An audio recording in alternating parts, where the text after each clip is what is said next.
Strategi perang gerilya yang dilancarkan oleh Brigade Khan Younis Hamas telah menyebabkan kegagalan dramatis bagi intelijen Israel.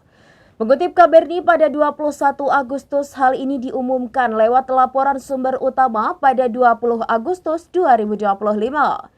Laporan tersebut menyoroti bahwa meskipun IDF telah berulang kali mengumumkan kontrol operasional di Khan Younis, peluang Hamas masih aktif dan terorganisir. Strategi perang gerilya yang dilancarkan oleh Brigade Khan Younis Hamas telah menyebabkan kegagalan dramatis bagi intelijen Israel. Mengutip KBRI pada 21 Agustus, hal ini diumumkan lewat laporan sumber utama pada 20 Agustus 2025. Laporan tersebut menyoroti bahwa meskipun IDF telah berulang kali mengumumkan kontrol operasional di Khan Younis, pejuang Hamas masih aktif dan terorganisir. Mereka secara sistematis memantau pergerakan IDF dan melancarkan serangan terencana, memanfaatkan infrastruktur terowongan yang disebut-sebut belum terdeteksi. Upaya untuk melacak dan menetralkan pasukan elit Hamas ini digambarkan sebagai sangat kompleks dan sulit.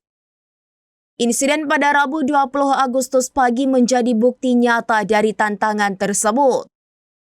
Serangan skala besar terhadap sebuah pos militer tersebut memicu kekhawatiran di kalangan petinggi IDF mengenai kesiapan pasukan untuk melanjutkan operasi militer. Klaim bahwa militan Hamas masih menggunakan jaringan terowongan yang belum ditemukan menimbulkan keraguan serius terhadap efektivitas operasi pembersihan terowongan yang telah dilakukan oleh intelijen Israel termasuk Shin Bet dan intelijen militer atau Amad.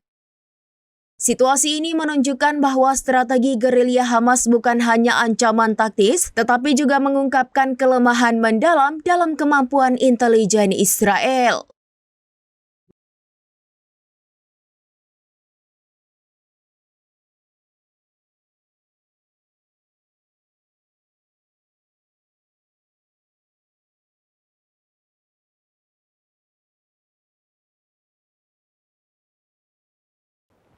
Demikian informasi terkini Syederalon, saksikan terus informasi lainnya, jangan lupa like dan share seluruh akun serambinews.com.